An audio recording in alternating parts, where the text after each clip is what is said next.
किसान जौन तो साढ़ से इतना परेशान हो, डंडा लेके तैयार हो।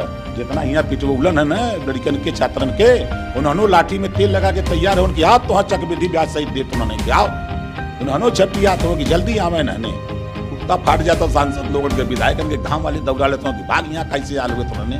बड़ी दुर्गति है भाजपा इन कई झूठा चिल्ला पाटन मंडल, विंध्याचल मंडल, हमें फैजाबाद मंडल पटक के चढ़ बैठब छाती का हाथ टूट जाए कतो दिखाइए न कोनो। ये कहाँ जीती हैं और झूठा चिल्लाते बस। अगर मगर कहाँ से आ रहा है? 100% अखिलेश जी सीएम बनेंगे, सरकार बनाने जा रहा हूँ। कहाँ जीती हैं भाजपा? पिछड़ी जाति के deputy CM Keshav Maurya stool पर बैठियां यह औकात है कर। इन्होंने कि यह औकात हो पिछड़े समाज का अपमान करते हैं वहां जाके। और वहीं देखे स्वतंत्र पटेल बेचारा प्रदेश अध्यक्ष है, भाजपा की कुल बैठियां सोफा पर न बैठा दिया फाइबर की कुर्सी पर, वो तने में मस्त हूँ।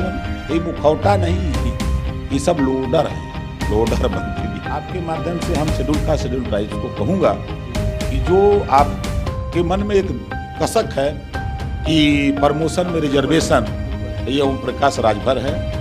हम तो बगलिए में बैठेंगे उनके, तो कागज थमा देंगे कि दस्तखत कर दीजिए, दस्तखत हो जाएगा, वो लागू हो जाएगा। नहीं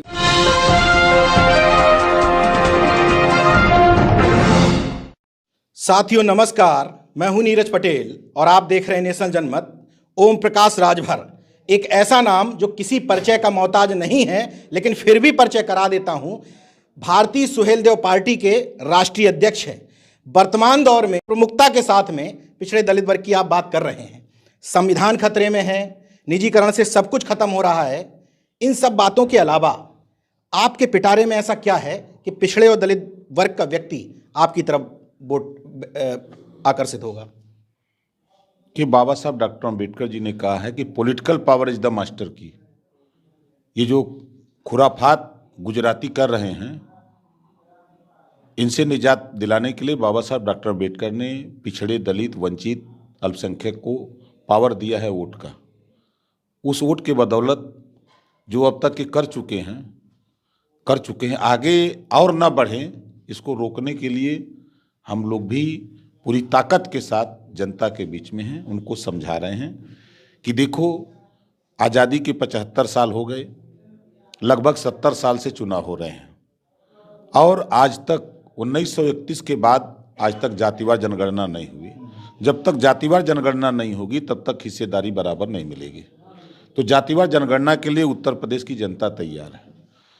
घरेलू बिजली का बिल 300 यूनिट, यूँ कह लीजिए, हम लोग देहात की भाषा में जो पढ़ा लिखा नहीं है, हम लोग उसको घरेलू बिजली का बिल कहते हैं। तो 300 यूनिट बिजली उत्तर प्रदेश में मुख्यमंत्री की शपथ लेते ही अखिलेश यादव जी घोषणा करेंगे कि 300 यूनिट बिजली हम फ्री देंगे। इसका भी स्वागत प्रदेश की जनता कर रही है। हम गरीबों का इलाज फ्री में करेंगे सरकार बनने के बाद। हम उत्तर प्रदेश में जो योगी और मोदी का ललका साड़ है, किसानों का जो है अरकल मटर, आलू, गेहूं, पालक, भंटा, मुरई सब चल रहे हैं, तो इससे निजात दिलाने के लिए हम लोग उसकी समुचित व्यवस्था करेंगे। सड़क पर जो दुर्घटनाएं हो रही हैं, उस दुर्घटना में 70% ट्रामा सेंटर में मरीज योगी जी, मोदी जी के ललका साड़ से लड़ के आ रहे हैं। उससे भी निजात दिलाने का काम हम लोग करेंगे।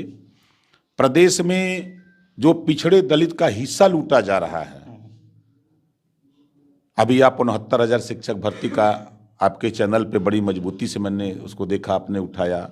68,500 का मामला हो, चाहे 72,234 का मामला हो, तो ये जो पिछड़े दलित अल्पसंख्यक का हिस्सा लूटा जा रहा है, जितना लूटा गया है, सरकार बनते ही जांच करा करके जितना उनका हिस्सा है उनको दिलाने का काम करेंगे। पहला हम लोगों ने मन बनाया है, हिस्सेदारी दिलाने का, सबको बराबर काम किया जाएगा, और प्रदेश में अमन चैन, भाईचारा पैदा किया जाएगा। और उत्तर प्रदेश से हम पिछड़े, दलित, वंचित, अल्पसंख्यक समाज से आपके माध्यम से कहना चाहूँगा कि जो बाबा साहब डॉक्टर अम्बेडकर के बदौलत, चाहे वह अनुसूचित जाति जनजाति का व्यक्ति हो, चाहे पिछड़े समाज का हो, जो आरक्षण मिला है, उस आरक्षण को मोदी जी स्वीट पॉइजन की तरह खत्म कर रहे हैं। अभी बहुत से लोगों को पता नहीं लग रहा है। ऐसे लोगों से कहना चाहूँगा कि इस समय आरक्षण और संविधान दोनों खतरे में है। भारतीय जनता पार्टी मानती नहीं है, उसको मनवाना है। जैसे कभी कभी गाय बहुत लात मारती है तो छन्ना मार के और डंडा लेके मुँह पर खड़ा होकर किसान दूहता है नहीं। तो हम जो है इस बार हम मन बना चुके हैं कि 2022 के चुनाव में हम लोग पूरे प्रदेश में घूम करके 403 विधानसभाओं में हमने खुद मेहनत 5 साल किया है। और प्रदेश की जनता महंगाई की मार से, जो महंगाई इन्होंने पैदा किया है, 400 का गैस सिलेंडर ले जाके 1000 कर दिया, 50 रुपए का सरसों का तेल 200 पार कर दिया, डीजल जो है 55 रुपए से 97 पहुंचा दिया, पेट्रोल 60 से 100 पार कर दिया। इम्पोर्टेंट सवाल ये है कि मंच से लेकर के टीवी डिबेट्स में आप एकदम क्लियर कट हैं, लेकिन चूंकि आप समाजवादी पार्टी गठबंधन के प्रमुख सहयोगी हैं, जो सामाजिक न्याय से जुड़ी हुई तमाम सारे संगठनों का ये आरोप है कि जितनी मुखरता से आप आवाज़ उठाते हैं, अखिलेश जी के मुंह से वो सुनाई क्यों नहीं देता? देखिए, अभी अखिलेश जी धीरे धीरे मुखर हो रहे हैं। आपने देखा होगा कि जब हमारी उनकी फोटो खाली वायरल हुई थी तो देश का कोई ऐसा स्मार्टफोन नहीं था कि जिसके यहाँ वो फोटो न पहुंची हो। उसी दिन से उनके चेहरे पे खुशी और मुस्कान आना शुरू हो गई। 27 अक्टूबर को जब वो रैली में गए तो पूरे जोश में हो गए। उनके चेहरे को आपने भापा होगा पहले, और उसके बाद से बहुत बदलाव आया है उनमें। तो संगत से गुण होता है, संगत से गुण जात, ठीक है। तो वो चीज़ें होंगी। अब फर्क ये है कि हम प्राइमरी के टीचर हैं, वो यूनिवर्सिटी के लेक्चरर हैं। तो दोनों में अंतर है ना। बीजेपी पिछड़े और दलित वोट बैंक को साधने की कोशिश कर रही है। समाजवादी पार्टी, जो पिछड़ों की पार्टी कही जाती है, वो ब्राह्मणों को साधने की कोशिश कर रही है। ये कन्फ्यूजन क्यों? अखिलेश जी शुद्ध रूप से पिछड़ी जाति में आते हैं, यादव हैं। तो एक आरोप पहले लगता था कि सपा की गवर्नमेंट बनती है तो अहिरबाद हो जाता है। जब पिछली सरकार थी तो 6 डीएम थे अहिर, और भाजपा की सरकार में तो 20 डीएम हैं ठाकुर। तो सवाल यही है कि आप तो बता रहे हो, जिनके ऊपर आरोप थे, बता क्यों नहीं रहे जनता को कि 20 ठाकुर हैं? अरे हम बता तो रहे हैं कि हम प्राइमरी के टीचर हैं, वो यूनिवर्सिटी के लेक्चरर हैं, अंतर नहीं है। तो बता रहे हैं, वो भी बता रहे हैं, ऐसा थोड़ा नहीं बता रहे हैं। हम तो आपसे बता रहा हूं कि जो मुहिम चल रही है, जो माहौल चल रहा है, बेरोजगारी चरम पे हो गई, 16 पेपर कराया लीक हो गया, पिछड़ों का हिस्सा लूटा जा रहा है, उस बात को भी अखिलेश जी कह रहे हैं। ऐसा नहीं कि नहीं कह रहे हैं, दलितों का हिस्सा। आपके माध्यम से हम शेड्यूल ट्राइब्स को कहूँगा कि जो आपके मन में एक कसक है कि प्रमोशन में रिजर्वेशन, तो ये ओम प्रकाश राजभर है।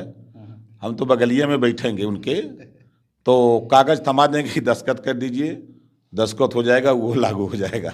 नहीं, बिल्कुल ठीक कहा आपने कि जब भी दलित वर्ग का कोई व्यक्ति आता है तो वो कहता है कि प्रमोशन में रिजर्वेशन की बात में क्या कहा अभी तक? मैं कह रहा हूं ना, 22 में सरकार बनाकर देखिए, कुछ चीजें हमने अपने दिमाग में रखा है जनता के हित में, जो लोग वहां नहीं कर पाए। हमने मायावती जी से बात किया, हमने अखिलेश जी से बात किया, हमने मुलायम जी से बात किया, हमने सोनिया जी से, तमाम नेताओं से, बड़े नेताओं से बात किया। उन लोगों का आरोप है कि जो पिछड़े समाज के, दलित समाज के नेता हम लोगों की पार्टी में है, तो ये अपने समाज की बात क्यों नहीं करते? ये यहाँ क्यों चुपचाप मार के रहते हैं? इनको हमसे लड़ना चाहिए, बताना चाहिए कि हमारे समाज का काम है, इसको करिए। तो कोई बोलता नहीं है। हम लोग सत्ता के नशे में मस्त रहते हैं, इस रहते कुछ करते नहीं हैं। तो अब तो ओम प्रकाश राजभर एक ऐसी टीम लेके वहाँ खड़ा है, पटेल को लेके खड़ा है। पटेल जी, कृष्णा पटेल, आप अपनी बात करो, अरे चौहान जी आप करो, पाल जी आप करो, प्रजापति जी आप करो, बिंद जी आप करो, निषाद जी आप करो, राजभर जी आप करो, सब बात करो, तब कैसे नहीं होगा? एक महत्वपूर्ण बात बचती है, चूंकि समय बहुत कम है, टिकट का बंटवारा, उसमें हिस्सेदारी दिखाई देगी? बिल्कुल, जिसकी जितनी तैयारी उसकी उतनी हिस्सेदारी।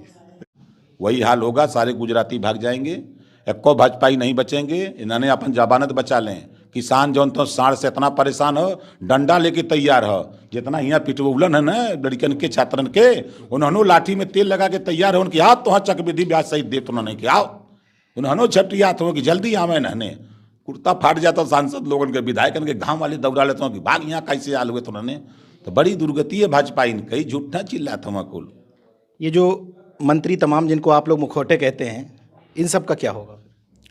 अब कौन मंत्री हैं आप देखिए, जो स्टूल पर एक डिप्टी सीएम भाजपाई सोफा पर बैठी हैं, ये पिछड़ी जाति के deputy CM Keshav Maurya stool पर बैठी हैं, यह औकात है कर? इन्होंने कि यह औकात हो, पिछड़े समाज का अपमान करते हैं वहाँ जाके। और वहीं देखे स्वतंत्र देव पटेल बेचारा प्रदेश अध्यक्ष है, भाजपाई कुल बैठी हैं सोफा पर, न बैठा दिया फाइबर की कुर्सी पर, वो तने में मस्त हुआ। तो ये मुखौटा नहीं, ये सब लोडर हैं, लोडर मंत्री।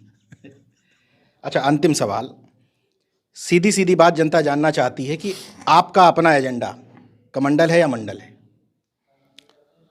हमारा एजेंडा मंडल है, हम मंडल पे आधारित हैं। हम हिस्सेदारी के लिए लड़ रहे हैं, भागीदारी के लिए लड़ रहे हैं। 1700 थाना है, हिस्सेदारी चाहिए। सत्ता में था तब भी मैं मुख्यमंत्री से लड़ता रहा, सदन में लड़ता रहा, बाहर भी लड़ता हूँ। 75 जिले है, उसमें हिस्सेदारी चाहिए। 826 ब्लॉक है, उसमें हिस्सेदारी चाहिए। 18 कमिश्नर है, उसमें हिस्सेदारी चाहिए। हम हिस्सेदारी भागीदारी के लिए लड़ते हैं, हम वो कमंडल के चक्कर में नहीं हैं। कमंडल वाला काम गड़बड़ है। तो भरोसा आप दिला रहे हैं कि बदलाव दिखाई देगा? 100% के भाजपा के वोट देवे के तैयार है। पत्रकारण के सही चौथा स्तंभ होता है देश का। और ये जब दिखाया वहाँ मिड डे मील योजना में मिर्जापुर का पत्रकार, तो ये रोटी, ये नमक रोटी खिला रहे हैं, उसको जेल भेज दिया। अरे आईना होता है, देख के उसको सुधारो। हिटलर शाही उसको जेल भेज दिया, सैकड़ों पत्रकार को जेल भेज दिया। जीएसटी ला के व्यापारी को परेशान कर दिया, नोटबंदी करके कमर तोड़ दिया सबकी, और बेरोजगारी इतना पैदा कर दिया कि चारों तरफ हाहाकार मचा हुआ है। इनके के वोट देता? मीडिया भी तो नतमस्तक है, सत्ता पक्ष से सवाल पूछने का तरीका अलग है, विपक्ष से अलग। नहीं, मीडिया में कुछ ऐसे मीडिया गोदी मीडिया हैं, उनके मालिक लोग बिके हैं, उनमें काम करने वाले लोगों का दोष नहीं है। मालिक लोग बिके हुए हैं। जब मालिक लोग राज्यसभा बन गए, मालिक लोग माल ले रहे हैं, तो वहाँ से कहते हैं बेचारे क्या करें, अब यहाँ से बना करके भेजते हैं तो वहाँ काट देते हैं, खबरदार है मत दिखाओ। उन लोगों का क्या दोष है? बहुजन समाज के लोग जो सुनना चाहते हैं, इस समय ओम प्रकाश राजभर उन चुनिंदा नेताओं में से हैं जो वही बात न सिर्फ बोलते हैं बल्कि आश्वासन भी दे रहे हैं कि बदलाव दिखाई देगा। भरोसा करने की एक वजह है, क्योंकि मंत्री बने रह सकते थे, लेकिन कह दिया कि यहाँ पिछड़े दलितों का हित नहीं है, हम अलग हो रहे हैं, इसलिए भरोसा किया जा सकता है। निश्चित तौर पर हम उम्मीद करेंगे कि जिस बदलाव की बात आप कर रहे हैं वो इस बार अगर सत्ता परिवर्तन होता है तो आयोग से लेकर के ट्रांसफर पोस्टिंग में नजर आएगा। अगर मगर कहाँ से आ रहा है? 100% अखिलेश जी सीएम बनेंगे, सरकार बनाने जा रहा हूं। कहाँ जीती हैं भाजपाई? चलें बलिया में खाता न खुली, मऊ, आजमगढ़, अंबेडकर नगर, गाजीपुर खाता न खोलिए नाने का। चलें हम गोरखपुर मंडल में, बस्ती मंडल, देवी पाटन मंडल, विंध्याचल मंडल, हमें फैजाबाद मंडल, पटक के चढ़ बैठब, छाती का हाथ टूट जाए कतो दिखाइए न कोनो। ये कहाँ जीती हैं? झूठा चिल्लाते बस। देखते रहे नेशनल जनमत, जागरूक और सजग बने रहिए। जय विज्ञान, जय संविधान।